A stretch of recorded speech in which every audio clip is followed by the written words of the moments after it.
Dimensions of ethics में, नैतिकता के क्षेत्र में, कल हमने कुल 9 सवाल बनाए थे। उन्हीं 9 सवालों के उत्तर से पढ़ना शुरू कर रहे हैं। अब जब 9 सवाल के उत्तर से पढ़ाई शुरू करेंगे तो आप उन्हीं 9 सवालों के उत्तर से अपना नोट्स बनाएंगे। पहला सवाल था कि नैतिकता के कितने क्षेत्र होते हैं, इनका वर्गीकरण कैसे किया जाता है, किस आधार पर किया जाता है, नैतिकता के क्षेत्र से आशय क्या है, यही बात कल बताई थी। पहले सवाल के जवाब ढूंढने से हम पढ़ाई शुरू करेंगे। नैतिकता के कितने क्षेत्र हैं, इनके विभाजन का क्या आधार है। देखो, पहले सवाल को मैंने लिया है पहले। अब देखो, नैतिकता के कितने क्षेत्र हो सकते हैं, इसका उत्तर हम ढूंढेंगे नैतिकता करती क्या है। जो ये करती होगी उसी आधार पर हम नैतिकता के क्षेत्र बनाएंगे। ठीक है, तो मैं तुमको ये दिखाऊंगा। पहला सवाल जो ये है, पहला सवाल है ये, इसका मान लो ये ए हो गया, ये बी हो गया, तो हम इनका जो जवाब ढूंढने जा रहे हैं वो ढूंढने जा रहे हैं किससे? इस प्रश्न का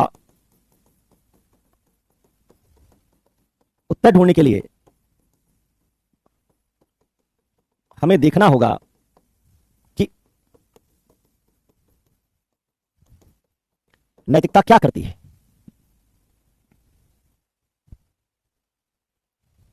इसका कार्य क्या है। अब जो काम नैतिकता करती होगी उसी काम से हम निकालेंगे कि देखिए ये काम करती है। अब ये काम 3 भागों में बांटा जा सकता है तो 3 क्षेत्र होंगे, 2 भागों में बांटा जा सकता है तो 2 क्षेत्र होंगे, 5 भागों में बंट जाए तो 5 क्षेत्र होंगे। नैतिकता के क्षेत्र का पता हम किससे लगाएंगे? नैतिकता के काम से। क्या काम करती है? चूंकि नैतिकता निम्नलिखित कार्य करती है,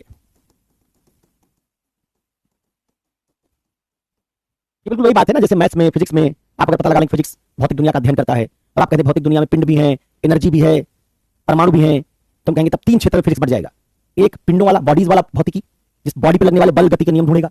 दूसरा एटम वाला भौतिकी, एटॉमिक फिजिक्स। और तीसरा एनर्जी वाला भौतिकी, क्वांटम फिजिक्स। कितने भाग बढ़ गया फिजिक्स? 3 भाग में, क्योंकि फिजिक्स भौतिक जगत का अध्ययन करता है और भौतिक जगत को हम 3 तरीके से समझ सकते हैं, एक बॉडीज के थ्रू, एक एटम के थ्रू, एक क्वांटम या एनर्जी के थ्रू। तो वैसे जहां जैसे फिजिक्स का हमने 3 भाग में विभाजन किया, वैसे यहां देखेंगे नैतिकता जो कार्य करती है उसी कार्य के आधार पर नैतिकता का विभाजन बन जाएगा। ठीक है, क्या काम करती है नैतिकता? नैतिकता कई काम करती है। एक ये करती है दुविधा का समाधान।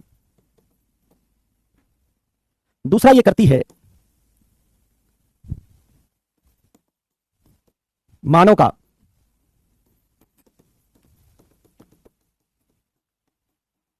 सर्वांगीण कल्याण। जो करेगी उसी से इसके विभाजन के क्षेत्र बनेंगे। तीसरा, नैतिकता मूल्यों का विज्ञान है। चौथा मान लो एक और बना दे रहे हैं, मानव का सर्वांगीण कल्याण करती है। मूल्यों के विज्ञान के बजाय आप कह देंगे मूल्यों की खोज, क्योंकि सवाल ये करती क्या है? दुविधा समाधान करती है, मूल्यों की खोज करती है, मानव का सर्वांगीण कल्याण करती है और जीवन की गुणवत्ता बढ़ाना। मान लो मैं कहूंगा 4 काम करने वाला विज्ञान नैतिकता है। दुविधा का समाधान करना, मानव का सर्वांगीण कल्याण करना, मूल्यों की खोज करना। तो जब नैतिकता ये काम करती है तो इन्हीं कामों में अगर ये काम बटेगा अलग अलग भाग में, तो नैतिकता भी अलग अलग भाग में बढ़ जाएगी, उसके क्षेत्र अलग अलग बन जाएंगे। ठीक है, तो अगर ये काम अलग अलग भागों में बटेगा तो नैतिकता भी उसी तरीके से क्षेत्रों में बटेगी। जैसे मान लीजिए मैं कहूं दुविधा का समाधान करती नैतिकता। नैतिकता दुविधा का समाधान करती, पहला काम लें ये ना।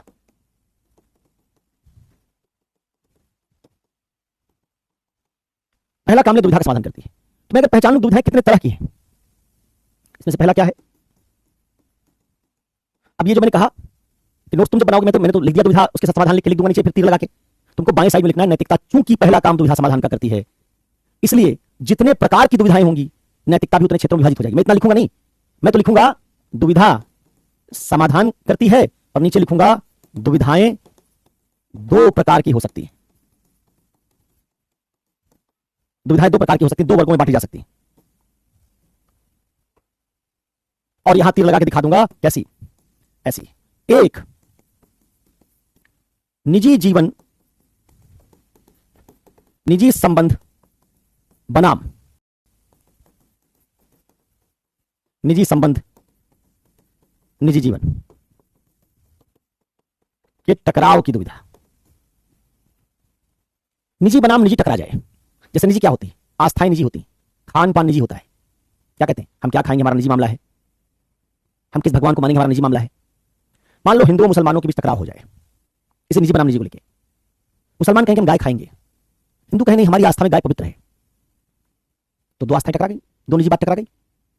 मुसलमान कह रहे हैं कि गाय खाने की चीज है, हिंदू कह रहे हैं गाय पूजा करने की चीज है। एक ही बात इसमें से मानी जा सकेगी। अगर गाय पूजा करने की चीज है, गाय आस्था की चीज को मान लेंगे, तो राज्य में कानून बन जाएगा कि गो हत्या नहीं हो सकती, मुसलमान गाय को हाथ नहीं लगा सकते, तो मुसलमानों की निजी मान्यता नहीं मानी जाएगी। और अगर मुसलमानों की बात ठीक निकलेगी कि गाय खाने की चीज है और खा सकेंगे, तो हिंदुओं की ये मांग किस पर गोवध पर कानून लगाओ, कानून नहीं बन सकेगा। टकराव है, किसकी बात माने। जुमे की नमाज और होली एक दिन पड़ गए, तो जुमा करने मुसलमानों को जाने दें या उस दिन होली हिंदुओं को खेलने दें। मान लो दोनों एक ही समय निकलना चाहते हैं। आस्था, जुमे की नमाज मुसलमानों की आस्था, होली हिंदुओं की आस्था, क्या करें। ये निजी बनाम निजी का टकराव है। इस तरह की एक दुविधा, इसमें आस्थाएं टकराती, उनको हल करना एथिक्स का काम होगा। एक प्रकार की दुविधा है। दूसरे प्रकार की दुविधा कौन सी? दूसरे प्रकार की दुविधा है जिसमें निजी बनाम सार्वजनिक, मतलब आस्था बनाम तर्क। इधर क्या था? इधर देख रहे हो आस्था बनाम आस्था, धर्म बनाम धर्म, संस्कृति बनाम संस्कृति। इस तरह का कोई टकराव हो रहा है। इधर टकराव हो जाए आस्था बनाम तर्क का, या फिर तर्क बनाम तर्क, सार्वजनिक जीवन बनाम सार्वजनिक जीवन, इसका टकराव हो जाए। इसको हल करने के लिए अलग हमको नैतिकता चाहिए। तो चूंकि हम दुविधाओं को दो वर्ग में बांट सकते हैं। इधर वाला कैसे? इधर तो आपने देखा खाना पीना भी कोई तार्किक चीज नहीं है, अलग अलग लोग अलग अलग चीज खाते हैं, सब निजी मामला है।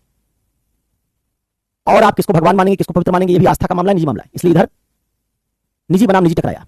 इधर इधर टकरा जाए, मान लीजिए मुसलमान कहें कि बुर्का हमारी स्त्रियों का निजी मामला, निजी पहनावा है, और कुछ लोग कहते हैं कि स्त्रियां पुरुषों के बराबर हैं, इसलिए स्त्रियों के अवसर भी पुरुषों के बराबर होना चाहिए।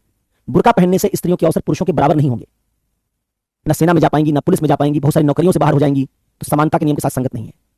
अब समानता की बात तो तर्क की बात है, और हम क्या पहनेंगे हमारी आस्था है, ये निजी बात है। आस्था तर्क टकरा गया, क्या करें। मुसलमान कहेंगे कि ट्रिपल तलाक हमारा निजी मामला है, शादी ब्याह तलाक की निजी मामला है, और निजी मामला तुम्हारा समुदाय तय करेगा कि मुसलमान तलाक कैसे लेंगे। जैसे हिंदू मुसलमान तय करते हैं विवाह कैसे करेंगे। हिंदू मानते हैं विवाह आपके चारों ओर 7 चक्कर काट के करेंगे, 7 वचन लेके करेंगे। मुसलमान मानते हैं कबूल कबूल बोल के करेंगे। इसमें तो कोई तर्क नहीं लगता। आप कबूल कबूल बोल के कीजिए या आपके चारों 7 चक्कर लगा के करेंगे, इस पर तर्क अप्लाई नहीं करते। मुसलमानों का तर्क है किसी तरीके से, जैसे विवाह अपनी अपनी संस्कृति में अलग अलग तरीके से होता है, तलाक भी हमारी संस्कृति में अलग तरीके से होता है। तलाकुल बिद्दत, कहीं इसमें राज्य हस्तक्षेप नहीं कर सकता। जैसे राज्य हिंदुओं के मामले में हस्तक्षेप नहीं कर सकता कि तुम 7 चक्कर काट के शादी नहीं करोगे। या तार्किक बात यह है कि 7 वचन जो तुम पढ़वाते हो उसमें तर्क नहीं है, वो 7 वचन आप नहीं पढ़वा पाओगे क्योंकि पितृसत्तात्मक है, उसमें पुरुषों का पलड़ा भारी है। जैसे वहां राज्य हस्तक्षेप नहीं करता कि 7 वचन बदलो, पुराना पड़ चुका है ये। वैसे मुसलमानों कहना है कि हमारे तलाक के मामले में भी हस्तक्षेप मत करो। कुछ करना होगा तो हमारा समुदाय करेगा, हमारा पर्सनल लॉ बोर्ड करेगा, क्योंकि निजी मामला है हमारा। मुसलमान क्या करें, निजी मामला है। आस्था का मामला तलाक कैसे देंगे। राज्य कह रहा है कि नहीं, ये स्त्रियों के अधिकार का मामला है, आप नहीं तय करेंगे, हम तय करेंगे, क्योंकि तलाक देने की एक मान्यता से स्त्रियों के अधिकार बाधित होते हैं। इससे पितृसत्ता स्त्रियों के ऊपर थोपी जा रही, और स्त्रियों के अधिकारों की रक्षा करना राज्य का काम है। ये तार्किक बात है। तो तलाक में राज्य हस्तक्षेप करे तर्क के आधार पर, या इसको मुसलमानों का निजी मामला छोड़कर इसको मुस्लिम पर्सनल लॉ बोर्ड पर छोड़ दिया जाए कि वो जो करना चाहें करें। टकराव है किसका, निजी बनाम तर्क का, निजी बनाम सार्वजनिक का। इधर क्या था, दो बातें दोनों निजी थी। गाय पवित्र है, इसमें कोई तर्क नहीं है, और हम ये पशु खाएंगे, इसमें भी कोई तर्क नहीं है। खाना पीना तर्क के आधार पर नहीं है। कौन दुनिया में क्या खाता है तर्क से थोड़ी खाता है। आप तर्क से चिप्स और तर्क से कोका कोला थोड़ी पीते, खाने पीने में तर्क नहीं। तो निजी है, निजी बनाम निजी का टकराव था, लेकिन इधर निजी बनाम सार्वजनिक का टकराव है। और ऐसे ही गुजरात मॉडल माने विकास का या केरला मॉडल माने, इन दोनों में कोई निजी नहीं। गुजरात मॉडल भी तर्क पर है, केरला मॉडल भी तर्क पर है। तर्क बनाम तर्क का टकराव। गुजरात मॉडल और केरला मॉडल किसी धर्म संस्कृति संबंधित नहीं, इसलिए दोनों सार्वजनिक जीवन का मामला है। सार्वजनिक बनाम सार्वजनिक का टकराव। तो ये जो दो तरह की दुविधाएं हैं, जिसमें एक में आस्थाएं टकरा रही, एक में आस्था बनाम तर्क टकरा रहा है, एक में तर्क बनाम तर्क टकरा रहा है, इनको कैसे हल करें। इसके लिए नीति शास्त्र इन दो तरह की दुविधाओं को हल करने के लिए 2 क्षेत्रों में बढ़ जाएगा। 2 क्षेत्रों में बढ़ जाएगा। दुविधाओं का विभाजन हमने 2 भाग में किया। दुविधाओं का विभाजन हमने 2 भाग में किया। इसलिए इन दुविधाओं को हल करने वाला एथिक्स भी दो भाग में बढ़ जाएगा। ठीक है, तो इससे हम क्या निकाल लेंगे, किस लिए हमको क्या चाहिए? इधर के लिए हमको चाहिए निजी जीवन का नीति शास्त्र, जहां टोटल निजी ही सब मामला, वहां निजी का चाहिए। और इधर जो एक हिस्सा कौन सा आ गया, सार्वजनिक, दूसरे वाले में दोनों सार्वजनिक है, इसके लिए चाहिए सार्वजनिक जीवन का नीति शास्त्र। अब आप कहेंगे इधर भी निजी क्यों नहीं चाहिए, निजी तो उधर ले ही चुके हो, अगर निजी की कोई जरूरत होगी तो इधर उसका इस्तेमाल करेंगे। तो एक दूसरा एथिक्स चाहिए हमको जिसमें सार्वजनिक जीवन भी जुड़ जाता है, उसके लिए चाहिए सार्वजनिक जीवन का नीति शास्त्र। तो दो एथिक्स बन गए, एक ethics of personal life, private life, जो पर्सनल मामले, आस्था के मामले, कल्चर के मामले, इनमें टकराव होगा तो पता करेगा क्या सही क्या गलत है। और एक वो मामले जहां आस्था और तर्क टकराएंगे, तर्क और तर्क टकराएंगे, उनके मामले में समाधान करेगा कि वहां क्या होना चाहिए। तो अगर नीति शास्त्र दुविधा समाधान का विज्ञान है और दुविधाओं को दो भागों में बांट सकते हैं, एक जिसमें केवल आस्थाएं टकरा रही हैं, दूसरे में आस्था और तर्क या तर्क और तर्क टकरा रहे हैं, तो इस आधार पर नीति शास्त्र को भी दो भागों में बांटा जा सकता है, निजी क्षेत्र का नीति शास्त्र, निजी जीवन का नीति शास्त्र और सार्वजनिक जीवन का नीति शास्त्र। सवाल क्या था हमारा, पीछे जाके देखो। सवाल था नैतिकता के कितने क्षेत्र हैं, इनके विभाजन का आधार क्या है? क्या उत्तर मिला? नैतिकता के दो क्षेत्र हैं, निजी जीवन, सार्वजनिक जीवन। कैसे बांटा, इनका विभाजन कैसे किया? विभाजन इनका किया कि नीति शास्त्र करता क्या है, दुविधा हल करता है। दुविधाएं दो प्रकार की बांटी जा सकती हैं, दो वर्गों में बांटी जा सकती हैं, इसलिए नीति शास्त्र भी दो क्षेत्र बन जाएंगे।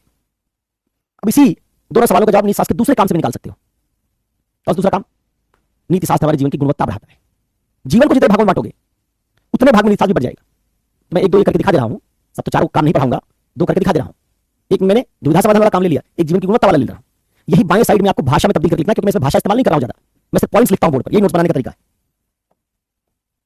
दूसरा एक काम क्या है, दूसरा आपने देखा, अब यहां नोट्स बनाने में क्या लिखोगे, बाएं साइड में, दाएं साइड में जो मैंने बोर्ड पर लिखा है लिखोगे, बाएं साइड में लिखोगे कि चूंकि नीति शास्त्र जीवन की गुणवत्ता का विज्ञान है, इसलिए हमारे जीवन की गुणवत्ता को बढ़ाने का कार्य करता है। ऐसे में जीवन को जितने हिस्सों में बांटा जा सकेगा, उतने हिस्सों की गुणवत्ता बढ़ाने के लिए हमको नीति शास्त्र को भी उतने क्षेत्रों में बांटना पड़ेगा। यह मैं पूरी बात इतनी नहीं लिख रहा हूं, मैं तो सिर्फ इतना लिख रहा हूं कि नीति शास्त्र क्या है, जीवन की गुणवत्ता बढ़ाता है। और नीचे लिख रहा हूं कि जो ये मानव जीवन है, इसको हम दो भाग में बांट सकते हैं। मानव जीवन को दो भाग बांट सकते हैं। कौन से भाग? एक भाग है हमारा निजी जीवन, निजी संबंधों का जीवन, आस्था का जीवन, भावना का जीवन। एक जिंदगी तो यह है। कौन जिंदगी है? इसी में आएगा धर्म, इसमें आ जाएगी संस्कृति, इसमें आ जाएंगे संबंध। कौन संबंध? निजी संबंध, जैसे दोस्ती, प्रेम और अन्य संबंध, मां बेटे का संबंध, पति पत्नी का संबंध। इस हमारी निजी जिंदगी है। कोई एक व्यक्ति, किसी एक मां का बेटा सारी माओं का नहीं, एक बहन भाई, एक आपस में बहन भाई है, सबके बहन भाई नहीं। आपका दोस्त सबका दोस्त नहीं है, आपका हो सकता है किसी दो एक लोगों का और हो सकता है, पूरी दुनिया का दोस्त नहीं है। तो दोस्ती, यारी, प्रेम, माता पिता, भाई बहन, इस तरह के संबंध निजी संबंध है। इस तरह से हमारा धर्म हमारा निजी मामला है, हम कल्चर में क्या बात मानते हैं निजी मामला है। तो एक हमारी ये जिंदगी है जो किसकी जिंदगी है? संबंधों की दुनिया है, धर्म की दुनिया है, संस्कृति की दुनिया है। और अगर हमारी ये दुनिया बेहतर नहीं हुई, संबंध बेहतर नहीं हुए, आस्थाओं की मांग पूरी नहीं हुई, तो हमारी जिंदगी बेहतर नहीं होगी। इसका मतलब अगर हमारा जीवन एक किससे जुड़ा हुआ है? इन बातों से, आस्थाओं से, भावनाओं से। मनुष्य एक भावनात्मक प्राणी है। अगर हमारी जिंदगी इससे जुड़ी हुई है तो इसलिए हमको क्या चाहिए? इन सब के लिए हमको चाहिए निजी जीवन का नीति शास्त्र, जो क्या करेगा? जो हमारे निजी जीवन की मांग पूरी करेगा, निजी जीवन की गुणवत्ता बढ़ाएगा। जब तक निजी जिंदगी हमारी अच्छी नहीं होगी, तब तक हमारा जीवन अच्छा नहीं होगा, उसकी गुणवत्ता नहीं बढ़ेगी। निजी जिंदगी में अगर आप परेशान है, दोस्ती टूट जा रही है, प्रेम संबंध में बार बार निराश हो रहे हैं, जैसे लिखा होता है ना दीवार, बंगाली बाबा संपर्क करें। बंगाली बाबा, अगर प्रेमिका आपकी बात नहीं मान रही, आप किसी को प्रेम में ले आना चाहते हैं, प्रेम संबंध टूट गया, उसको रिपेयर करना चाहते हैं, तो लिखा होता है बहुत सारी ट्रेन में, बहुत सारी दीवारों पर, बंगाली बाबा संपर्क करें। बंगाली बाबा से मत करिएगा, नीति शास्त्र से करिएगा। नीति शास्त्र बंगाली बाबा ज्यादा इफेक्टिव है। जो काम बंगाली बाबा नहीं कर पाते कर देगा ये। तो ये आपकी निजी जिंदगी का बंगाली बाबा है। ठीक है, तो एक हमारी निजी जिंदगी के लिए हमको नीति शास्त्र चाहिए, पति पत्नी के संबंध के लिए, धर्म की आस्था भावना की मांग के लिए। धर्म के नाम पर रूढ़ियों का पालन करोगे तो निजी जिंदगी अच्छी नहीं होगी, क्योंकि तुम्हारी भावनाएं खराब हो जाएंगी। अच्छी भावनाएं हमारी जिंदगी अच्छी करेंगी। तुमको पता करना पड़ेगा कैसे पता करो कौन सी भावना अच्छी है। जहां आस्था का सवाल आएगा, भावना का सवाल आएगा, भावना मतलब भावना लड़की नहीं, भावना इमोशन वाली भावना। नहीं तो प्रेम दोस्ती बताया, तुम भावना को ही प्रेम वाले कॉन्टेक्स्ट में समझ रहे हो। भावना मतलब इमोशन, ठीक है, संवेग। तो ये जो भाग है हमारी आस्था का, जो हमारे अंदर इनबिल्ट है, मनुष्य के तौर पर हम प्रेम दोस्ती वाले प्राणी हैं, हम संबंधों वाली दुनिया में रहते हैं। इन्हीं संबंधों की दुनिया को बेहतर बनाए बिना हमारे जीवन की गुणवत्ता बेहतर नहीं होगी। ठीक। दूसरा दूसरा हमारा कौन सा जीवन है? दूसरा हमारा सार्वजनिक जीवन है। ये कौन सा जीवन है? ये जीवन है कैरियर वाला, भौतिक कल्याण वाला। केवल प्रेम से दुनिया नहीं चलेगी। रुपया चाहिए, पैसा चाहिए, नौकरी चाहिए, कैरियर चाहिए, और कानून चाहिए, राज्य चाहिए। कौन है इसमें? राज्य, कानून, संस्थाएं, पुलिस चाहिए, न्यायपालिका चाहिए। ये पुलिस हमारी निजी पुलिस नहीं है, सबकी पुलिस है। अलग अलग धर्मों के सब लोगों की पुलिस है। न्यायपालिका केवल हमारी निजी न्यायपालिका नहीं। संस्कृति तो हिंदुओं की अपनी है, मुसलमानों की अपनी है, लेकिन न्यायपालिका सबकी है। राज्य सबका है। तो सबका है वो तो सार्वजनिक हो गया। नहीं, संस्कृति तो हिंदुओं की अपनी है, मुसलमानों की अपनी है, लेकिन न्यायपालिका सबकी है। राज्य सबका है, तो सबका है वो तो सार्वजनिक हो गया। तो ये वाला जो भाग है, ये हमारा भावनात्मक जीवन नहीं है। भावना से न्यायपालिका नहीं चलती, भावना से पुलिस नहीं चलती, भावना से कैरियर नहीं बनता। किसे बनता है? बौद्धिकता से, तर्क से। तो ये कौन सा जीवन है?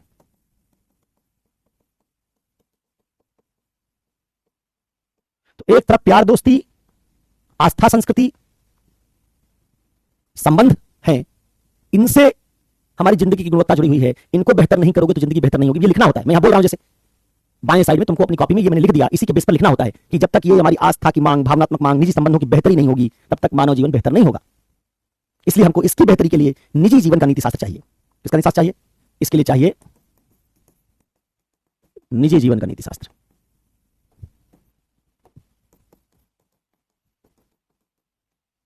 और इसके लिए चाहिए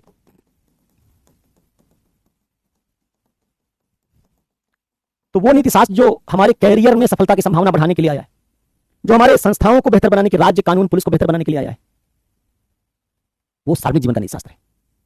और जो हमारी भावनात्मक मांग पूरी करने के लिए आया है, हमारे संबंधों की बेहतरी के लिए आया है, वो निजी जीवन का नीति शास्त्र है। तो अगर हमारे निजी जीवन में संबंध बेहतर हो जाए, भावनाओं की मांग पूरी हो जाए, तो हमारी एक जिंदगी बेहतर हो जाएगी। भावनात्मक मांग पूरी होने से हमारे मानसिक सुख आएगा, और उधर कैरियर बेहतर हो, कानून नियम सही हो, संस्थाएं बेहतर हो, तो हमारी भौतिक दुनिया बेहतर हो जाएगी, भौतिक सुख हमारा बढ़ जाएगा, नौकरी मिलेगी, भौतिक सुख मिलेगा। तो इस तरीके से आप कह सकते हैं कि दोनों सुख हमारे पास आ जाएंगे, मानसिक भी, भौतिक भी, दोनों आगे, तुम्हारा जीवन बेहतर हो गया। तो मोटे तौर पर यह कहना चाहते हैं कि देखिए, आप एक दुनिया में रह रहे हैं, इसमें साझी संस्थाएं हैं, हमारी सबकी वही है, धर्म सबका वही नहीं है, राज्य सबका वही है।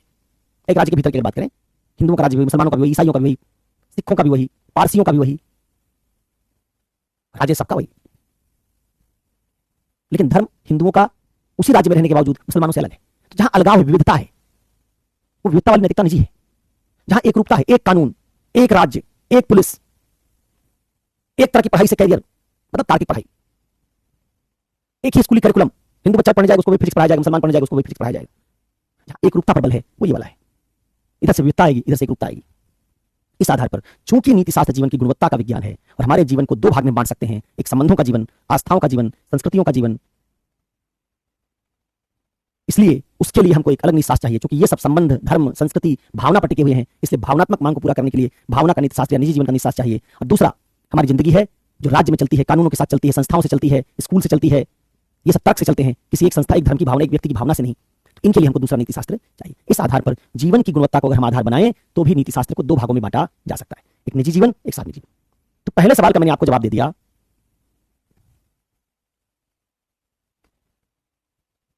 पहले सवाल का जवाब दे दिया कि नीति शास्त्र के कितने क्षेत्र हैं और इन क्षेत्रों का निर्धारण कैसे होता है। जवाब दिया, नीति शास्त्र के मूलतः दो क्षेत्र हैं, निजी जीवन का नीति शास्त्र, सार्वजनिक जीवन का नीति शास्त्र। निजी जीवन का नीति शास्त्र वो है जो भावनाओं को संभालता है, संबंधों को संभालता है, धर्म संस्कृति से जुड़ी दुविधाओं को हल करता है। और सार्वजनिक जीवन का नीति शास्त्र वो है जो कानूनों, संस्थाओं, कैरियर, इन सबको संभालने वाला है और तार्किकता से जुड़ा है, राज्य से जुड़ा नीति शास्त्र है, संस्थाओं से जुड़ा नीति शास्त्र है। इस तरीके से नीति शास्त्र दो भागों में बटेगा और अगर ये दोनों भाग ठीक से काम करें तो एक हमारा भौतिक कल्याण कर देगा, हमारी क्रय शक्ति बढ़ा देगा, तार्किकता बढ़ेगी, राज्य में इकोनॉमी बड़ी होगी, आर्थिक विकास आएगा, तरक्की आएगी, विकास, तरक्की, कैरियर, नौकरी, जीडीपी ग्रोथ करना, न्याय दिलवाना, ये सब इस नीति शास्त्र का काम है। मजबूत दोस्ती बनाना, टिकाऊ संबंध स्थापित करना, हमारी भावनाओं की पूर्ति करना, हमारी संस्कृतियों की रक्षा करना, हमारी धार्मिक मांग पूरी करना, ये सब इस नीति शास्त्र का काम है। तो इंसान चूंकि बौद्धिक और भावनात्मक दोनों प्राणी है, इसलिए भावना के लिए एक नीति शास्त्र, बौद्धिकता के लिए दूसरा नीति शास्त्र। इस वाले में भावना का मामला ज्यादा है, उस वाले में इसका तर्क का मामला ज्यादा है। ठीक है। अब आइए, ममता यादव जी कह रहे हैं कि सार्वजनिक जीवन बेटर है। ममता, आप अपने माता पिता भाई बहन के कुछ छोड़ के सारे संबंध छोड़ दीजिए। आप दोस्ती यारी माँ बाप भाई बहन सब छोड़ दीजिए। केवल राज्य में रहेंगे, स्कूल जाएंगे, अच्छी चिकित्सा लेंगे, अच्छी पुलिस रहेगी तो आपकी जिंदगी अच्छी हो जाएगी। मान लीजिए मेरे माँ बाप भाई बहन सब खत्म हो जाए, लेकिन अच्छा राज्य मिल जाए, अच्छी स्कूलिंग हो जाए, तो मेरी जिंदगी अच्छी हो जाएगी क्या? तो ये आप कैसे करें सार्वजनिक जीवन बेटर है? इसका आप मान रहे हैं कि हमारे संबंधों की जिंदगी में कोई जरूरत ही नहीं, अहमियत ही नहीं। अपनी माँ को आप याद करते ही नहीं करते? आपको भाई बहन चाहिए कि नहीं चाहिए? दोस्त यार चाहिए कि नहीं चाहिए? अगर सब चाहिए तो फिर आपको निजी जिंदगी चाहिए। उसके बिना कैसे आपकी जिंदगी अच्छी हो जाएगी? किसी एक व्यक्ति, मान लो 200 करोड़ का आदमी है, किसी एक्सीडेंट में उसके परिवार के सारे लोग मारे गए, उसकी पत्नी, उसका बच्चा, उसके माँ बाप सब मारे गए। 200 करोड़ रुपया पहले भी था उसके पास, एक्सीडेंट के बाद भी 200 करोड़ रुपया, वो बच गया। उसकी जिंदगी वही उतनी अच्छी रहेगी जितनी एक्सीडेंट से पहले थी। पैसा उसका नहीं गया, राज्य वही है।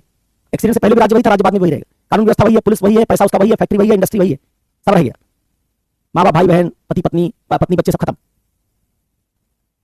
जिंदगी उतनी अच्छी बनी रहेगी। तब फिर आप क्यों कह रहे हैं कि हमको तो यही जिंदगी ज्यादा पसंद है? ये तो आप जो कह रहे हैं तो आप कह रहे हैं कि मनुष्य को संबंधों की जरूरत ही नहीं है। तो आप मान रहे हैं कि मनुष्य सामाजिक सांस्कृतिक संबंधों वाला प्राणी नहीं, केवल राजनीतिक, केवल भौतिक प्राणी है। ये बात सही नहीं।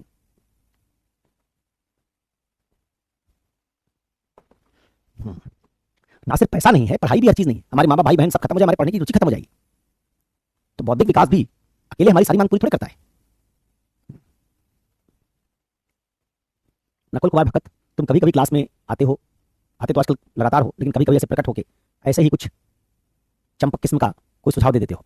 इतनी बार बता दिया गया, क्लास का शेड्यूल, पीडब्ल्यू में टाइम की उपलब्धता मेरे समय की उपलब्धता से तय होता है। अरे भाई, ट्यूशन थोड़े पढ़ रहे हो, कोचिंग कर रहे हो। कोचिंग में 400 विद्यार्थियों की मांग के हिसाब से 500 विद्यार्थियों के अलग अलग मांग के हिसाब से टाइम नहीं रखा जाता। कोई कहते दोपहर को नींद आती है, यहाँ क्लास में रखिएगा। कोई कहते शाम को हमको पूजा करनी होती, नमाज पढ़नी होती, क्लास में रखिएगा। कोई कहते सवेरे हम सोते रहते हैं, क्लास में रखिएगा। हो गया, क्लास ही नहीं रख पाएंगे। अरे जब रख दी गई क्लास तब पढ़ो, नहीं पढ़ पा रहे हो तो इतनी सुविधा दे दी गई, वीडियो देख लो। ऑफलाइन के दौर में रहे होते कोरोना काल से पहले, एक बार क्लास ऑफलाइन क्लास में बैठ के देख पाते। समझे समझे नहीं समझे नहीं समझे, उस दिन क्लास खत्म, ना कोई वीडियो होता था, ना घर बैठ के ऐसे देख सकते हो। कोई बच्चा नहीं कहता था कि आज सर हमारा नवरात्र है, आज रोजा है, आज नमाज है, आज हमारा जो है वो जय जगदीश हरे की पूजा है। कोई नहीं कहता था। इस तरह की बात एब्सर्ड होती थी, इसको टीचर ना सुनता था ना कोई कहता था। अब आप कहते हैं भूख लग गई, प्यास लग गई, सोना है, नींद आ रही है, आप चाहते हैं टीचर क्लास बदल दे। अब आईएएस भी बनना चाहते हो, आईएएस बन जाओगे, ट्रेनिंग में 4:30 बजे सुबह उठा दिया जाता है। जाड़े में भी, दिसंबर जनवरी के कड़कते जाड़े में भी 4:30 बजे उठा दिया जाएगा। और मसूरी जैसी ठंडी जगह पे 5 बजे नीचे एक ग्राउंड है पहाड़ी से नीचे, वहां इकट्ठा होना पड़ता है। 5 बजे आपका दिन शुरू होता है, रात में 7 बजे खत्म होता है। स्पोर्ट्स भी मैंडेटरी वहां, ये नहीं खेलना मन हमारा खेलेंगे नहीं खेलेंगे, मैंडेटरी एक स्पोर्ट्स चूज करना पड़ेगा। रोज होमवर्क, रोज प्रोजेक्ट। 4:30 बजे दिन शुरू होगा, शाम में 7 बजे खत्म होगा। ना भूख लगेगी, प्यास लगेगी, नींद आएगी, उसी में चलाओ काम, उसी बीच में खाना खा लो, उसी बीच में लगातार सुबह शाम तक क्लास चलेगी। तो तुम अभी आईएएस बनने जा रहे हो, आईएएस बनने के बाद लोगों को इतना पढ़ना पड़ता है, ऐसी जिंदगी जीनी पड़ती है। तुम आईएएस बनने जा रहे हो, उसके पहले तुम कह रहे हो कि हमारे हिसाब से सब कुछ कर दीजिए। आपने टीचर्स को मान लिया है कि एकदम वो आपके पर्सनल ट्यूटर हैं, आपके एक सवाल का जवाब देंगे, आप जब चाहेंगे तब क्लास रख लेंगे। सही नहीं मांग कर रहे हो हमारे घर आ जाए कीजिए सर पढ़ाने के लिए। कुछ दिन बाद कहना शुरू कर दोगे सर वो लेक्चर छूट गया था, कल जो ऐसा कीजिए पलामू आ जाइए, गिरिडीह आ जाइए, जसडीह आ जाइए, जगदलपुर आइएगा, फला जगह अपने घर का पता भेज रहे हैं, मकान संख्या 420 सिविल लाइंस जगदलपुर, आइए और हमको पढ़ा के जाइएगा। अभी बस यही गनीमत बची है।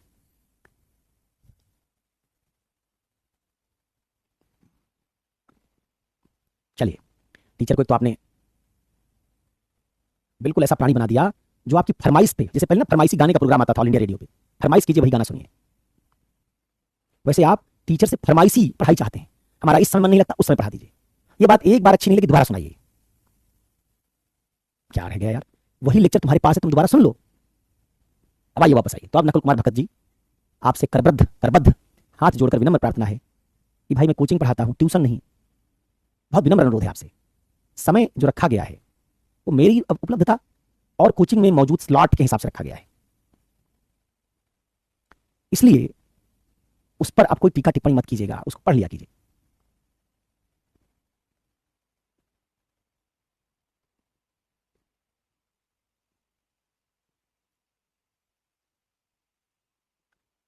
चलिए, तो 2 भाग में बांट दिया, पहले सवाल का जवाब मिल गया। अब हम जोर लगाएंगे पहले किस पर? इस निजी जिंदगी वाले नीति शास्त्र को पहले निपटाएंगे। पहले प्यार दोस्ती का मामला हल करेंगे, तो इसलिए पहले बंगाली बाबा को बुलाएंगे, और फिर उसके बाद जब ये बंगाली बाबा चमत्कार करके तुम्हारी सब पीड़ा, गाय खाएं कि ना खाएं, दो समुदायों में धार्मिक टकराव हो तो कैसे सॉल्व करें, ये सारी तुम्हारी पीड़ा हल कर देंगे जब बंगाली बाबा। अब हम जाएंगे ट्रिपल तलाक पर, क्या करें, ट्रिपल तलाक सही है कि गलत, उस पर कानून बनाना। और सारी आपकी मानसिक पीड़ा अगर हल हो गई, तलाक के सवाल का जवाब भी मिल गया, इधर भी समाधान हो गया। ये तो समाधान ही तो करना होता है, इधर भी समाधान हो गया। एक दो केस स्टडी बताओ मुझे, पूछी गई यूपीएससी में, इसी से 20 नंबर की, तो आप समझ जाएंगे कि आगे से ऐसी कोई दुविधा आएगी तो हमको ऐसे सॉल्व करना है। ठीक, तो पहले लेते हैं किसको, निजी जिंदगी का नीति शास्त्र, निजी जीवन का नीति शास्त्र को दो भागों में बांट दिया, तो इस वाले को पहले ले रहे हैं। अब निजी जीवन के नीति शास्त्र में आप पाएंगे 4-5 सवाल थे। आप देखेंगे तो आपको 4-5 सवाल, उसमें 4 सवाल इनफैक्ट, निजी जीवन का नीति शास्त्र क्या है, इसका लक्ष्य क्या है, इसके मूल्य और सिद्धांत क्या हैं, और इसकी दुविधाएं क्या हैं और हल कैसे होंगी। 4 बड़े सवाल हम निजी जीवन में सीख जाएं अगर, है क्या, क्यों बनाई गई, कौन से सिद्धांत इसके प्रमुख सिद्धांत हैं, मूल्य कौन से हैं, और इसमें कौन सी दुविधाएं आती हैं, और उन दुविधाओं को हल कैसे करेंगे। हिमांशु उपाध्याय जी, इतना आप परेशान क्यों हो रही? अगर आपको अपनी बात ही नैतिक मनवानी है तो फिर एथिक्स पढ़ने का क्या फायदा। मैंने पहले बताया था, बहुत कठोर लोगों की, कठोर दिल वालों का सब्जेक्ट है ये यही तो दिखाना चाहता है कि आप बहुत सारी जो बात जानती हैं सब गलत है, बहुत सारी बात जो हिंदू समझते हैं गलत है, वो बहुत सारी बात जो मुसलमान समझते हैं वो भी गलत है। इसलिए तो एथिक्स आया है। अगर हिंदू मुसलमान अपनी अपनी बात ही समझते रहेंगे सही है तो लड़ते रहें, कोई समाधान थोड़ा निकलेगा। तो इसलिए आपको पहले निष्कर्ष तक पहुंचने का इंतजार करना चाहिए। हो सकता है निष्कर्ष पहुंचने पर आपके दिल को बहुत चोट लगे, हो सकता है किसी दिन मुसलमान को चोट लगे, लेकिन ये तो लगे, एथिक्स का काम ही चोट मारना है हमारे ऊपर, क्योंकि सब्जेक्ट ही ऐसा है कि तर्क बनाएगा, उस तर्क से जो गलत निकलेगा मानना पड़ेगा, या तो आप उससे ज्यादा शानदार बड़ा तर्क कर दीजिए। ठीक है, तो इसलिए पहले इंतजार कीजिए ना, इंतजार कीजिए, और फिर देखिए कि क्या उत्तर निकलता है। मैंने क्या कहा था, क्लास में हम ना हिंदू होते हैं ना मुसलमान होते हैं, ना जाति लिंग कुछ नहीं, क्लास के बाहर निकलना फिर से एकदम खाटी हिंदू बन जाना, खाटी मुसलमान बन जाना, 5 जून के नमाजी, 4 जून ओम जय जगदीश रे गाना, कोई फर्क नहीं। क्लास में हम धर्म की किताब नहीं बता सकते। चलिए, तो इसमें हम 4-5 सवाल ढूंढने जा रहे हैं इनका जवाब। पहला, ये क्या है, दूसरा, इसका लक्ष्य क्या है, तीसरा, इसके सिद्धांत और मूल्य क्या है, चौथा, इसकी दुविधाएं क्या हैं और ये हल कैसे होंगी।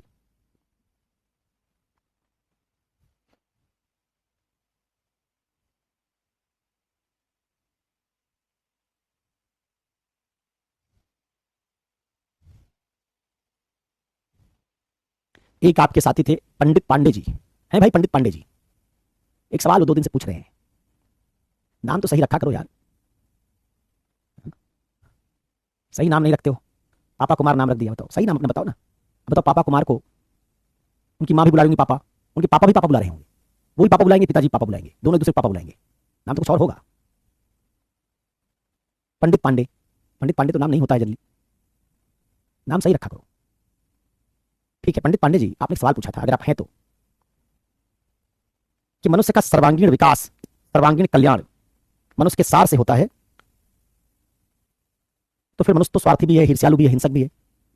उन्होंने ऐसा कहा था, वो कहना चाहते थे कि फिर तो मनुष्य का कल्याण विकास उसको हिंसक बनाने से भी होना चाहिए। आप एक तो पंडित भी हैं, पांडे भी हैं, परम ज्ञानी, पंडित मतलब परम ज्ञानी, फिर भी ऐसा सवाल पूछ रहे हैं। देखो, नीति शास्त्र बेहतरी का विज्ञान है। आप ये तो मानते हैं कि बौद्धिकता का विकास होगा तुम्हारी बेहतरी होगी, संवेदनशीलता का विकास होगा तुम्हारी बेहतरी होगी। आप में से कितने लोग ये मानते हैं ईर्ष्या का विकास होगा तुम्हारी बेहतरी होगी?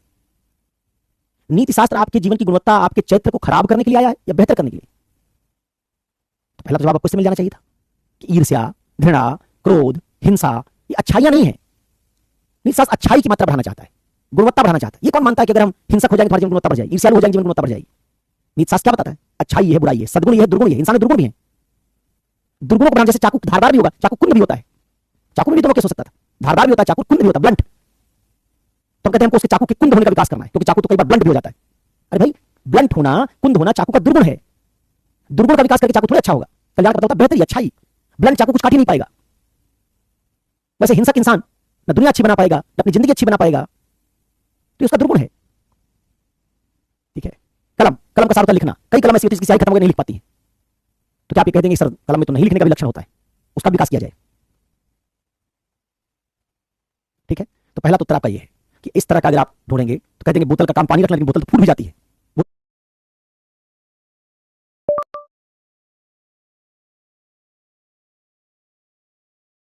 बोतल फूटने का विचार है, तो फूटने का विकास कीजिए।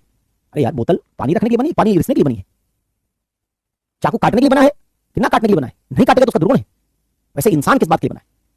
इंसान विज्ञान का आविष्कार करने के लिए, भौतिक दुनिया को बेहतर बनाने के लिए, समाज को बेहतर बनाने के लिए बना है, खराब करने के लिए थोड़ी बना है। विज्ञान को खत्म कर दिया, समाज को खत्म कर दिया, एक इंसान दूसरे इंसान को मार डाला, तुमको कल कोई दूसरा मार डालेगा, इसके लिए बने हो क्या? तो पहला उत्तर इसका था। दूसरा उत्तर क्या है? सार उसको कहते हैं जो सभी मनुष्यों में अनिवार्य रूप से पाया जाता है। जैसे बौद्धिकता हमारे सबके अंदर है, आप विकास करेंगे कि नहीं करेंगे आपके ऊपर है। लेकिन सारे मनुष्य ईर्ष्यालु हैं, ये सही बात नहीं है। सारे मनुष्य ईर्ष्यालु सही बात नहीं है। सारे मनुष्य घृणा करते हैं, बात भी सही नहीं है। ईर्ष्या घृणा कई बार हमारे समाज से, हमारी संस्कृति से हमको सिखा दी जाती है। जैसे जब से धर्म आ गया, हिंदू मुसलमान, जब हिंदू नहीं था, इस्लाम नहीं था, धर्म के नाम पर घृणा थी ही नहीं, तो घृणा कई बार कल्चर से सीखते हो। ईर्ष्या परिवेश से आ जाती है कई बार, आपके अंदर जरूरी नहीं, लेकिन माना जाता है बौद्धिकता आपके अंदर है। तो सार उनको कहते हैं जो आपके अंदर है। जैसे चाकू में मान लीजिए आप कुछ ऐसी चीज लगा दीजिए जो बाहर, जैसे चाकू में आप केक लगा दीजिए, कह दीजिए केक भी चाकू का सार हो गया। नहीं, वो केक बाहर से आया, चाकू का सार नहीं हो। वैसे घृणा ईर्ष्या हमारे बाहर से आ रही। आपने पढ़ा था ना, एक बात बताई थी, स्त्रियां बनती नहीं है, पैदा नहीं होती, बनाई जाती। स्त्रियां ज्यादा ईर्ष्यालु होती हैं। पढ़ाएंगे कैसे, क्यों होती है? क्योंकि उनको बनाया वैसे गया है। लेकिन स्त्री पुरुष दोनों बौद्धिक है, बनाने का मामला नहीं है। पशुओं को नेचर ने बौद्धिकता नहीं दी, हमको दी है। तो सार में जब आप ये कहते हैं कि सार क्या है, तो उसमें ईर्ष्या और घृणा को सार नहीं मानते हैं, दो कारणों से। क्योंकि दुर्गुण है नंबर एक, प्रत्यक्ष दुर्गुणों नहीं सद्गुणों का विकास करता है। चाकू को ब्लंट बनाना हमारा काम नहीं, चाकू को धारदार बनाना हमारा काम, इंसान को धारदार बनाना काम। और दूसरा, जब हम सार कहते तो मानते वो चीज जो मनुष्य के अंदर नेचुरल है।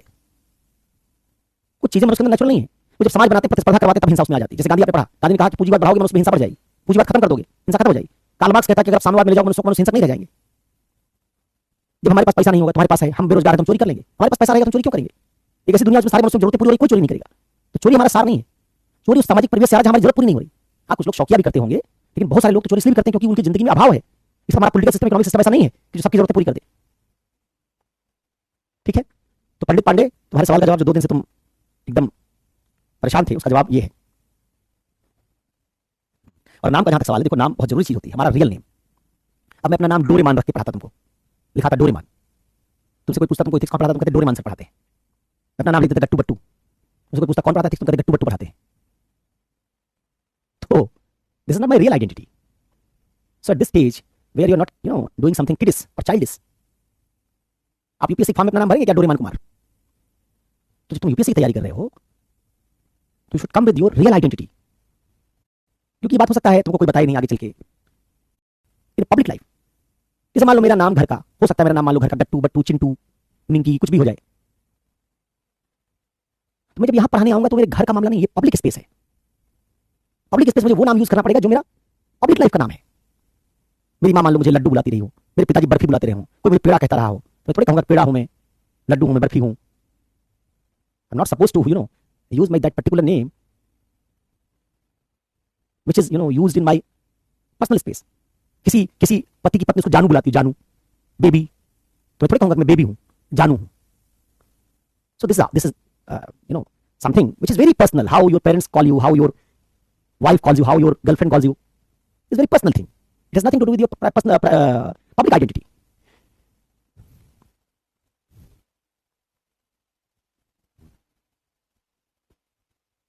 चलिए, अब आप समझ गए बात। ये कह रही हैं कि आप हंसाते नहीं, अब हंसा तो दिया और क्या है, मैं हंस नहीं रहा हूं, थोड़ी तुमको नहीं हंसाया। ये जो इमोजी भेज रहे हो हंसने वाली, तो क्लास में रोज भेजते हो 3-4 बार, तो हंसाते तो क्या चाहती हो, क्या कपिल शर्मा का शो करना शुरू कर दें क्या? भाई तुम अगर ये समझती हो हिमांशी की इथिक्स पढ़ाने के बजाय मैं कपिल शर्मा का शो करूं, तो वही मेरे अंदर टैलेंट रहा होता तो यहाँ क्यों करता, फिर वो मैं थिएटर जगत में होता, एक्टिंग कर रहा होता। पहला, ये क्या है नीति शास्त्र निजी जीवन का? निजी जीवन का नीति शास्त्र क्या है, आप समझ गए। ये कौन सा नीति शास्त्र है? ये वो नीति शास्त्र है जो भावनात्मक जीवन का नीति शास्त्र है, जो निजी संबंधों का नीति शास्त्र है, जो आस्था एवं सांस्कृतिक जीवन का नीति शास्त्र है,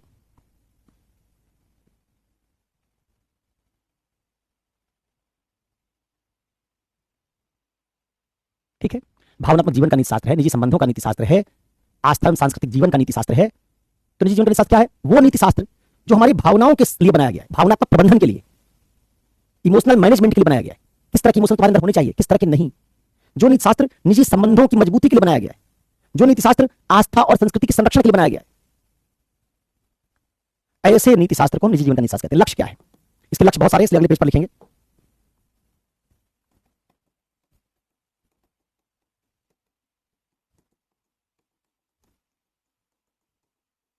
निजी जीवन के नीति शास्त्र के लक्ष्य।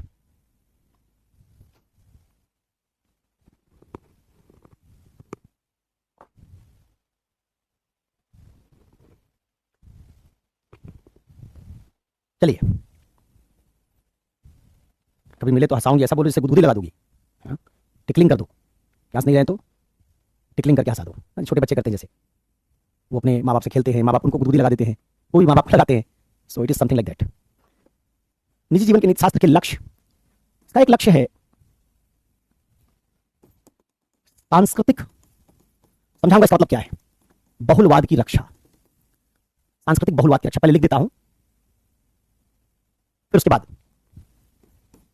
कल्चरल प्लूरलिज्म की रक्षा। दूसरा, एक संस्कृति के दूसरे संस्कृति पर प्रभुत्व से रक्षा। कोई एक संस्कृति हावी ना हो जाए दूसरी संस्कृति पर, सब संस्कृतियों को बराबर का स्थान मिले। कैसे किया जाए? हिंदू हावी ना हो जाए मुसलमान पर, मुसलमान हावी ना हो जाए हिंदुओं पर। सांस्कृतिक बहुलवाद, और ये सब समझाऊंगा अभी थोड़ी देर में। तीसरा, सांस्कृतिक धार्मिक टकरावों का समाधान। सांस्कृतिक धार्मिक टकरावों का समाधान। दो संस्कृतियां टकरा जाएं, दो धर्म टकरा जाएं, उनकी मान्यता टकरा जाए, तो उसका समाधान कैसे करोगे? क्या लिख रहा हूं? क्यों बनाया है हमने निजी जीवन का नीति शास्त्र? मनुष्य के मानसिक जीवन की बेहतरी। हमारे दो जिंदगी, एक भौतिक जिंदगी हमारी, एक मानसिक दुनिया हमारी। मानसिक दुनिया में तमाम तरह की मानसिक पीड़ाएं हैं। आपके धर्म का पालन आपको ना करने दिया जाए, जुमे की नमाज ना पढ़ने दी जाए, होली ना खेलने दी जाए, तो आपको मानसिक पीड़ा होती है। हमारा रिलेशनशिप किसी से टूट जाए, ब्रेकअप हो जाए। गाना था ना कि आज सुबह सवेरे मैंने ये क्या कर लिया, ब्रेकअप कर लिया कुछ। इतना आसान थोड़े, इससे मानसिक पीड़ा आती है। तो अगर हमारी जिंदगी में मानसिक पीड़ा आएगी तो हमारी जिंदगी बेहतर नहीं होगी। अब अवसाद में चले जाएंगे तो बेहतरी नहीं होगी। आप में गुस्सा बढ़ने लगे तो बेहतरी नहीं होगी। ठीक, तो मनुष्य की मानसिक जिंदगी की बेहतरी कैसे होगी? इसी से आप कह सकते हैं, इसी में ऑब्लिक लगा लेके लिख सकते हैं, मानसिक पीड़ा को कम करना। एथिक्स कौन सा साइंस है? पीड़ा नाशक विज्ञान था, बताया था पीड़ा खत्म करता है, आनंद बढ़ाता है। तो मानसिक पीड़ा को कम करना और मानसिक सुख बढ़ाना।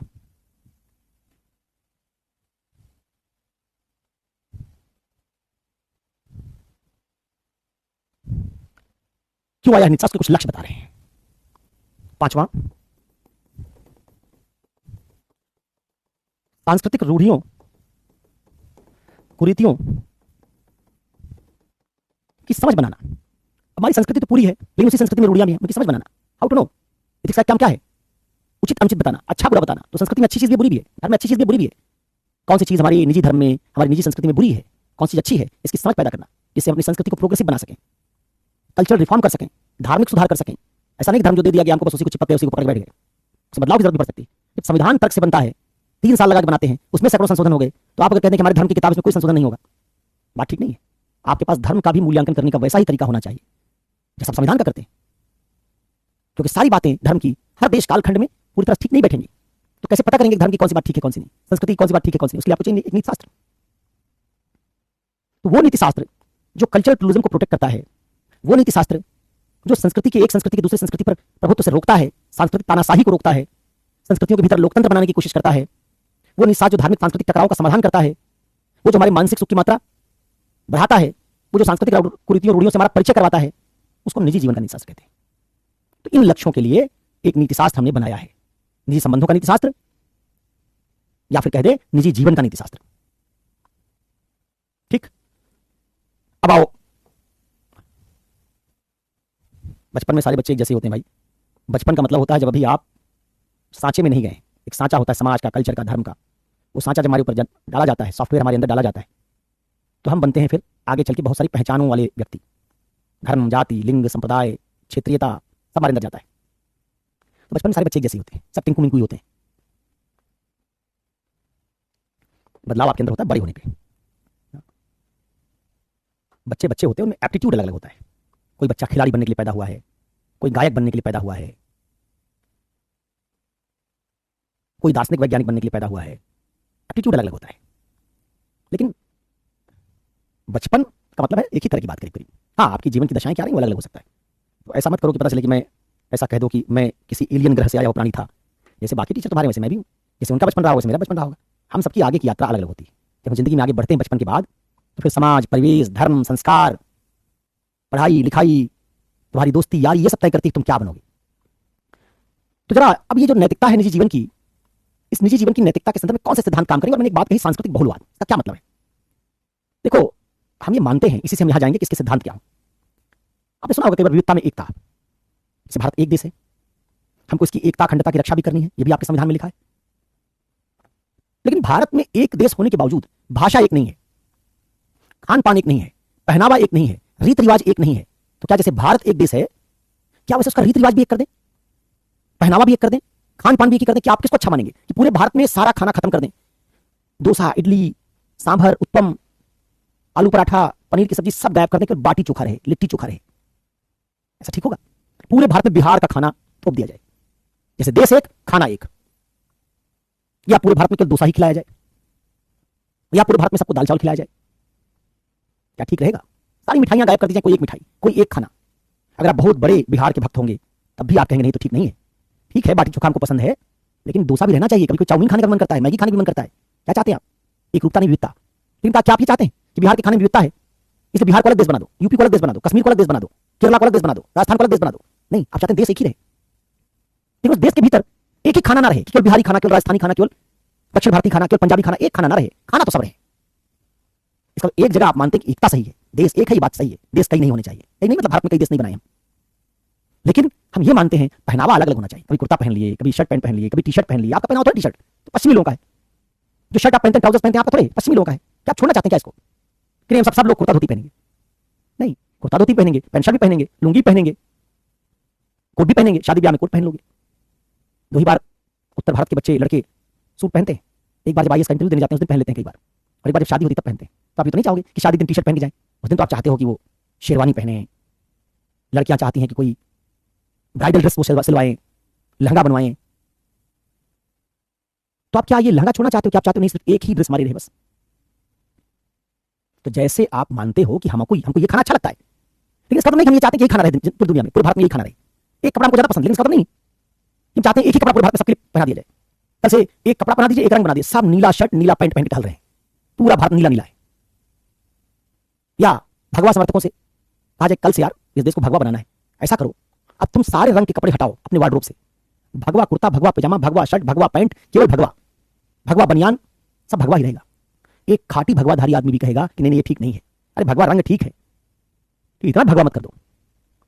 एक हरे रंग का, इस्लाम का प्रतीक हरे रंग का समर्थक, उससे कहा जाए भाई हरा रंग तुमको बहुत पसंद है, तो ऐसा करते कल से हरा हरा कर देते सब कुछ, हरा शर्ट, हरा पैंट, हरा बुर्का, हरा बनियान, सब हरा ही रहेगा। वो भी कहेगा नहीं नहीं नहीं, अरे हम कभी कोई काला पहनेंगे, कभी पीला पहनेंगे, कभी सफेद पहनेंगे। इसका मतलब उसको हरा रंग ज्यादा पसंद होगा, लेकिन वो बाकी रंग भी चाहता है। इसका हम जिंदगी में अगर एक रंग ले आए आपकी जिंदगी से, बाकी सब रंग खत्म हो जाए, जिंदगी आपकी अच्छी रह जाएगी, बोरिंग हो जाएगी। एक ही खाना लिट्टी चोखा रहने दे, जिंदगी अच्छी होगी, बोरिंग हो जाएगी। एक ही दक्षिण भारतीय खाना रहने दे, जिंदगी अच्छी रहेगी, बोरिंग हो जाएगी। तो जिंदगी की गुणवत्ता बढ़ाना आप चाहते हैं, तो क्या एक खाने से बढ़ेगी? क्या एक पहनावे से बढ़ेगी? नहीं। तो इसका मतलब एक खाना एक पहनावा से नहीं बढ़ेगी, तो फिर खाना पहनावा कहां से आया? अलग अलग संस्कृतियों से आया।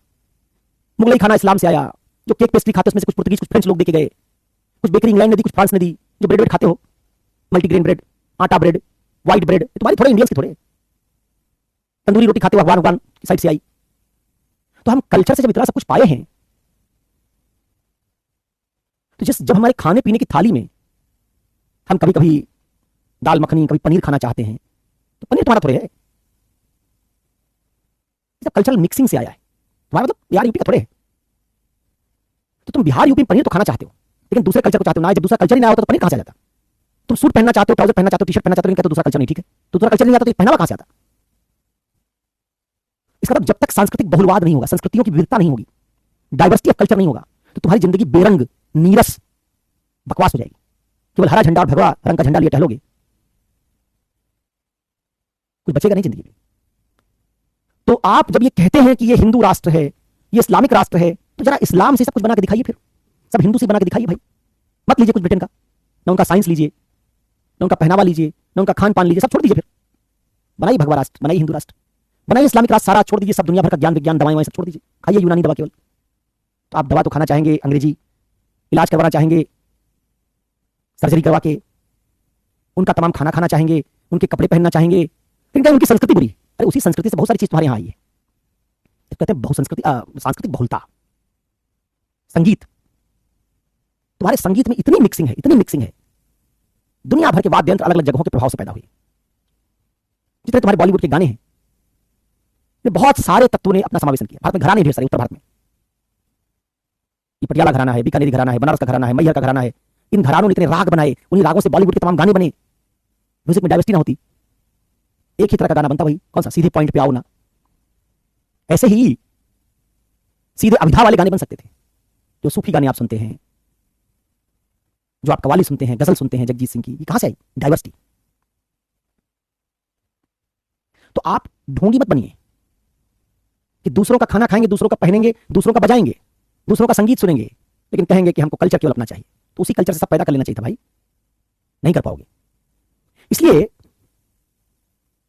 सांस्कृतिक बहुलता हमारी जिंदगी को ज्यादा डाइवर्सिफाइड करती है, हमारी जिंदगी में अलग अलग तरह के आनंद लेके आती है।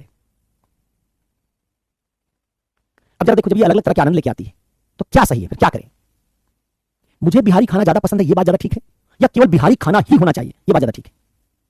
मुझे काला रंग ज्यादा पसंद है, हरा रंग ज्यादा पसंद है, भगवा रंग ज्यादा पसंद है, ये बात ज्यादा ठीक है कि काला रंग ही, भगवा रंग ही, हरा रंग ही होना चाहिए, ये बात ठीक है? अगर तुम कहोगे कि ज्यादा सही ये बात है कि मुझे एक खाना ज्यादा पसंद हो फिर भी सारे खाने होने चाहिए, मुझे एक रंग ज्यादा पसंद है फिर भी सारे रंग होने चाहिए, इसका मतलब तुम क्या चाहते हो? सारी संस्कृतियां होनी चाहिए। मुझे एक संस्कृति ज्यादा पसंद हो सकती है, लेकिन दूसरी संस्कृतियां भी होनी चाहिए, तभी तो दूसरी संस्कृतियां रहेंगी, तभी उनका खाना पीना पहनावा सब आएगा, उनका संगीत उनकी सब आएगा। अब जरा दूसरी बात बताओ, क्या तुम मानोगे तुमको जो संस्कृति पसंद है उसको सबसे ऊपर रख दे और बाकी सब संस्कृतियों को नीचे रख दे? ये मानोगे? या ये मानोगे कि जैसे मुझे एक संस्कृति काला रंग मान लो मुझे ज्यादा पसंद है तो मैं काला पहनूंगा, लेकिन दूसरे को उसी अपनी पसंदगी के आधार पर हरा पहनने की छूट होनी चाहिए, तीसरे को भगवा पहनने की, चौथे को सफेद पहनने की। मैं लिट्टी चोखा ज्यादा पसंद मुझे खाता हूं तो दक्षिण भारतीय अपना डोसा खाए। हम इसमें से किसी को श्रेष्ठ नहीं कहेंगे, बस मैं ये कहूंगा मुझे ये ज्यादा पसंद है, लेकिन हो सब समान। कौन सी बात सही है? मुझे कोई बात ज्यादा पसंद है इसलिए नंबर 1 पर रहेगी, बाकी सब उसके नीचे आएंगे, श्रेणी क्रम बनाएंगे, ये बात ज्यादा ठीक है? या मुझे पसंद है इसलिए मेरे लिए ये ज्यादा पसंदीदा चीज है, लेकिन दूसरे की पसंदगी भी उसी स्तर की होगी, दूसरा भी अपनी जिंदगी में उसी तरह की पसंदगी को इस्तेमाल कर सकेगा, इसलिए सारे लोगों की पसंद बराबर स्तर पर मानी जानी चाहिए। क्या मानोगे? मुझे कोई भाषा ज्यादा पसंद है, मुझे कोई पहनावा ज्यादा पसंद है, लेकिन अपने घर में ही अपने भाई से थोड़े कहते हैं कि तुम भी हमारे कलर का कपड़ा पहनो, अपनी मां से थोड़े कहते हैं तुम भी हमारे कलर का कपड़ा पहनो, मेरी मां अलग कलर का कपड़ा पहनती हूं, मैं अलग कलर का। इसका मतलब मेरी पसंद होना कोई चीज और दूसरे की पसंद उससे अलग होना, ये साथ साथ संभव है और इनको बराबरी के साथ आजादी मिलनी चाहिए। यही है बहुलवाद। बहुलवाद विचारधारा है जो क्या कहती है सारी संस्कृतियां अलग अलग हैं और इनके अलगाव के बावजूद ये सब समान है। सारे धर्म अलग अलग हैं लेकिन इनके अलगाव के बावजूद ये सब समान है। न अल्लाह ज्यादा बड़ा भगवान है न विष्णु। वैष्णवों को विष्णु ज्यादा पसंद है, मुसलमानों को अल्लाह ज्यादा पसंद है। विष्णु वाले विष्णु को माने, अल्लाह वाले अल्लाह को माने। हरा रंग वाले हरा रंग पहने, भगवा वाले भगवा पहने। एक को कुरान ज्यादा पसंद है, कुरान पढ़े, दूसरे को गीता ज्यादा पसंद है, गीता पढ़े। जब ये बात आप मानते हो इसका मतलब एक साथ कुरान गीता दोनों रहेंगी, एक साथ हरा भगवा दोनों रहेगा। जिन्ना का आइडिया इससे अलग था। जिन्ना कहते थे नहीं हरा रंग अलग है और हरा रंग श्रेष्ठ है, इस्लामिक जीवन पद्धति अलग है, मिक्स नहीं करेगी। भारत पाकिस्तान में यही अंतर है। भारत का आइडिया है बहुलवाद का, अब पाकिस्तान का आइडिया कठमुल्लावाद का। पाकिस्तान बहुलतावाद को नकार के बना, केवल उर्दू भाषा रखेंगे। इसी से पाकिस्तान, ईस्ट पाकिस्तान और वेस्ट पाकिस्तान दो हिस्सों में टूट गया, क्योंकि बंगाली मुसलमान कहते हैं पाकिस्तान तो है लेकिन हम भाषा उर्दू नहीं बोलेंगे, बंगाली बोलेंगे। जिन्होंने कहा नहीं बोलनी पड़ेगी उर्दू, टूट गया राज्य। अगर जिन्ना ये बात मान लेते कि ठीक है पाकिस्तानी राज्य में कुछ लोग उर्दू बोलेंगे, कुछ बंगाली बोलेंगे, कोई दिक्कत नहीं थी। उनका नहीं, ये नहीं सही है। भारत में क्या कहा गया? भारत में कहा गया सारी भाषाएं अपनी अपनी जगह पर लोग बोलेंगे, भाषा के आधार पर चलो राज्य बना देते हैं। तमिलनाडु तमिल बोलने वालों का, कर्नाटक कन्नड़ बोलने वालों का, केरला मलयाली बोलने वालों का, उड़ीसा उड़िया बोलने वालों का, चलो राज्य भाषा के आधार पर बना देते हैं। आपको कोई दिक्कत नहीं, सब भारतीय, उड़िया बोलने वाले भी, तमिल बोलने वाले भी। अगर और ज्यादा देश में अखंडता एकता पैदा करनी तो ऐसा करो, भाषाओं को एक साथ सिखाओ, एक भाषा तुम अपनी ले दूसरे की सीख लो, तो आगे आप देखेंगे त्रिभाषा फार्मूला सही है कि नहीं, इससे निकलेगा निष्कर्ष। तो ये जो आइडिया है इसको हम कहते हैं सांस्कृतिक बहुलवाद, जो क्या कहता है कल्चर एक से ज्यादा है, धर्म एक से ज्यादा है, और इन धर्मों और कल्चर्स के बीच में कोई श्रेष्ठ और कोई हीन नहीं है, सब बराबरी के हैं। जब सब बराबरी के हैं तो कोई एक धर्म या संस्कृति दूसरे धर्म या संस्कृति पर हावी नहीं हो सकती। हिंदू राष्ट्र नहीं बना सकते आप, इस्लामिक राष्ट्र नहीं बना सकते आप। इस्लामिक राष्ट्र बनाने का मतलब है सांस्कृतिक बहुलवाद को नकार देना। हिंदू राष्ट्र बनाने का मतलब है इसी बहुलवाद को नकार देना और क्या कह देना, हिंदू नंबर 1 पर, मुसलमान, ईसाई, सिख सब नंबर 2, 3, 4 पर आएंगे। इस्लामिक राष्ट्र बनाने का मतलब मुसलमान नंबर 1 पर, हिंदू, ईसाई, सिख सब नीचे आएंगे। हमारा धर्म क्या है, हमारी संस्कृति क्या है, इससे मैं नंबर 2, 3 पर नहीं आऊंगा। जो समानता का नियम तुमने राजनीतिक जीवन में, सामाजिक जीवन में, आर्थिक जीवन में माना है, वही समानता का नियम सांस्कृतिक जीवन में भी मानो। ठीक है, तो इसका लक्ष्य क्या है? इसके लक्ष्य में एक बात और जोड़ सकते हो। क्या जोड़ सकते हो? क्या पॉइंट जोड़ सकते हो? क्या है एथिक्स का लक्ष्य? सांस्कृतिक मामलों में समानता, स्वतंत्रता और न्याय जैसे मूल्यों को लागू करना। जो समानता हमको वोट देने मिली, सब वोट देंगे। स्वतंत्रता, सॉरी, समानता मिली, सबके वोट का मूल्य एक होगा। वैसी ही स्वतंत्रता, समानता हमको संस्कृतियों में भी मिलनी चाहिए। मैं अपने संस्कृति के हिसाब से मनपसंद चीज पहनूं, तुम अपने से पहनो। ना मैं तुमको टोकूंगा, ना तुम मुझे टोको। समानता, स्वतंत्रता, न्याय। ना संस्कृति की पहचान के आधार पर मेरा अधिकार कम करो, ना मैं तुम्हारा अधिकार कम करूंगा। दोनों के पास पूजा, इबादत, नमाज पढ़ने का अधिकार बराबर बना रहे। ये नैतिकता का लक्ष्य है। तो दो बात समझ गए, नैतिकता क्या है और क्यों आई है। मूलतः ये हमारी मानसिक खुशी के लिए, मूलतः ये हमारी सांस्कृतिक विविधता की रक्षा करने के लिए, मूलतः ये हमारे बहुलवाद को बचाने के लिए, मूलतः ये संस्कृतियों के मध्य कोई श्रेणी क्रम ना बनाया जाए, इन बातों के लिए आई है। अब जरा देखें इसी के लिए कौन कौन से मूल्य हैं जो इसकी रक्षा करेंगे, जिसको मजबूत बनाएंगे। जो मजबूत बनाएंगे वो होने चाहिए, जिसको कमजोर करेंगे वो नहीं होने चाहिए। जैसे इसी से आप निकाल लेंगे, सांस्कृतिक राष्ट्रवाद नहीं होना चाहिए, हिंदू राष्ट्रवाद, इस्लामिक राष्ट्रवाद नहीं होना चाहिए, क्योंकि हिंदू और इस्लाम संस्कृति है, धर्म है। और संस्कृति धर्म के क्षेत्र में आपने क्या पढ़ा? कोई एक श्रेष्ठ नहीं हो सकता है। एक श्रेष्ठ बनाओगे तो बहुलता को नष्ट कर रहे हो, श्रेणी क्रम पैदा कर रहे हो। और भी आपने यहां देखा तो ठीक नहीं है। जैसे दुनिया में जितने इस्लामिक राष्ट्र हैं, एथिकली करेक्ट नहीं है। भारत अगर हिंदू राष्ट्र बनेगा, एथिकली करेक्ट नहीं है। आप धर्म के नाम पर एक राज्य नहीं बना सकते, एथिकली गलत है। इसलिए हम सेकुलर स्टेट को ज्यादा नैतिक मानते हैं। राज्य सेकुलर रहे, उसके भीतर अपनी संस्कृतियों के पालन के लोगों को आजादी रहे। राज्य ही धार्मिक हो जाए तो गलत बात है। इसको राज्य ने कह दिया कि हम एक संस्कृति को ज्यादा मानेंगे, Islamic Republic of Pakistan, Islamic Republic of Iran, ये सब अनैतिक है। वैसे भारत अगर हिंदू रिपब्लिक ऑफ भारत, अनैतिक होगा। धर्म हिंदू लोगों का मामला है, राज्य का मामला नहीं। इस्लाम मुसलमानों का अपना मामला नहीं जी, राज्य का मामला नहीं। ठीक है, तो आइए अब जरा ये बात समझने के बाद हमको यह देखना है कि इस नैतिकता के प्रमुख सिद्धांत और मूल्य कौन से हैं।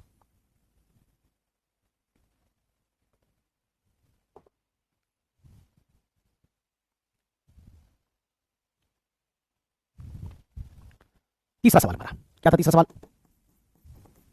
तीसरा भाग हमारा था कि निजी जीवन के नीति शास्त्र के इन लक्ष्यों को प्राप्त करने के संदर्भ में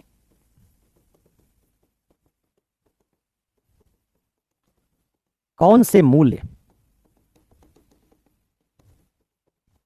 और सिद्धांत स्वीकार किए जाते हैं। नोट्स ऐसे ही बनाना है। अपराजिता अगर अभी भी टिकी हुई है क्लास में तो नोट्स ऐसे ही बनाना। अपराजिता देखो मैंने क्या किया, 6 पॉइंट लिखे, लेकिन उन पॉइंट्स को समझाया बोल के। वो जो सारा बोला वो लिखा नहीं। तो राइट साइड में जो मैंने लिखा है वो लिखो, और लेफ्ट साइड में अगर उसको समझाने के लिए तुमको कुछ अपनी भाषा में लिखना पड़े तो लिख दो कि सांस्कृतिक बहुलवाद का आशय है एक से ज्यादा संस्कृतियों की स्वीकार्यता, संस्कृतियों के मध्य श्रेष्ठ और हीन की भावना ना रखना, संस्कृतियों के मध्य श्रेणी क्रम ना बनाना। सब बात बोली है। तो कई बार एथिक्स का लेक्चर पढ़ने के बाद भी एक बात सुन लिया करो, उससे कुछ बात बाएं साइड पर अपने, या तो तुम्हारे पीडब्ल्यू के नोट्स में हो वहां से लिख लो, गाइड में वहां से लिख लो, नहीं है तो लेक्चर सुनो दोबारा, उससे लिख लो। तो नोट्स बनाने का मतलब यही है। मैं क्या करता, अगर मैं लिखवाता तो मैं लेक्चर खत्म होने के बाद आधा घंटा 40 मिनट लिखवाता। वही काम तुम करो, क्योंकि मैं लिखवा दूंगा तो मेरी भाषा विकसित होगी, तुम्हारी नहीं। तुमको मेरी भाषा में चीजें रखने की आदत पड़ जाएगी। यूपीएससी में अगर अपनी भाषा का विकास नहीं कर पाओगे, बार बार कहा निबंध नहीं लिख पाओगे, जो सवाल नए पूछ लिए जाएंगे उनको नहीं कर पाओगे। इसलिए ज्यादा बेहतर होगा कि जो आधा घंटा मुझसे लिखवाना चाहते हो वही आधा घंटा 2x 3x स्पीड पे लेक्चर को रख के जो तुमको लगता है कि ये उदाहरण मुझे लिख देना चाहिए था, सर ने बहुलवाद में रंगों का उदाहरण देकर समझाया, हरा रंग और भगवा रंग का उदाहरण देकर समझाया, खान पान में उदाहरण देकर समझाया कि कैसे हम खुद भी एक खान पान को पसंद करते हैं ज्यादा, इसलिए नहीं चाहते दूसरा खान पान खत्म हो जाए। हमारा भी कभी दूसरा खाने का मन करता है, हमारा भी कभी पंजाबी खाना खाने का मन करता है, मक्के की रोटी और सरसों का साग। रोज उसको नहीं खाते, लेकिन कभी कोई खाने का मन करता है। पंजाबी आदमी का एक जी ज्यादा खाने का मन करता है। तो ये बात आप जब समझते हैं तो आप समझते हैं कि देखिए हम इसको सांस्कृतिक बहुलता कहते हैं। आप एक ही तरह का संगीत रोज नहीं सुनना चाहते। चलिए, तो इन लक्ष्यों को प्राप्त करने में कौन से मूल्य और सिद्धांत स्वीकार किए जाते हैं? देखो, एक तरफ मूल्य और एक तरफ सिद्धांत, इनको समझाना पड़ेगा मुझे ना। एक सिद्धांत में पढ़ाऊंगा विस्तार से, इसमें बहुत इंपॉर्टेंट सिद्धांत है वो।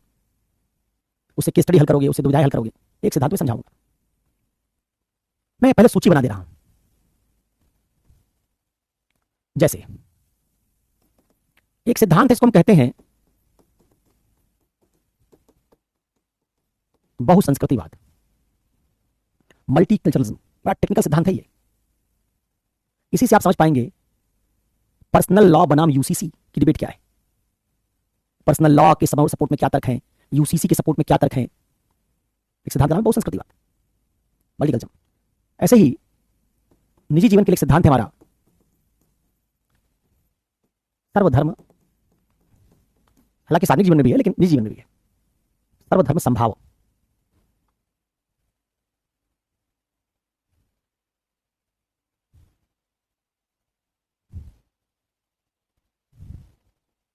बहुसंस्कृतिवाद, सर्वधर्म संभाव। ऐसे ही एक है सांस्कृतिक सापेक्षतावाद, कल्चरल रिलेटिविज्म।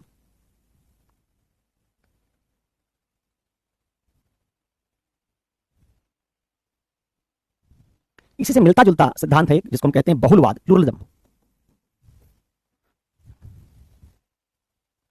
जब हम निजी जिंदगी की नैतिकता पढ़ेंगे, जिसका काम कल्चर का प्रोटेक्शन करना है, जिसका काम सभी लोगों की भावनात्मक मांग को पूरा करना है, जिसका काम विविधता बहुलता को बचाना है, जिसका काम हमारी मानसिक खुशी को बनाए रखना है, तो हमको इस तरह के सिद्धांत की मदद लेनी पड़ेगी। क्या है ये सिद्धांत, कैसे अप्लाई होंगे, इनको सीखना पड़ेगा।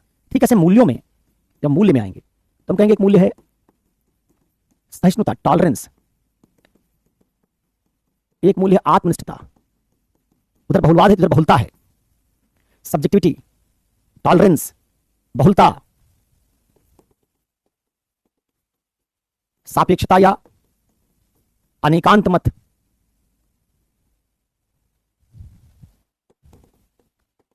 सह अस्तित्व,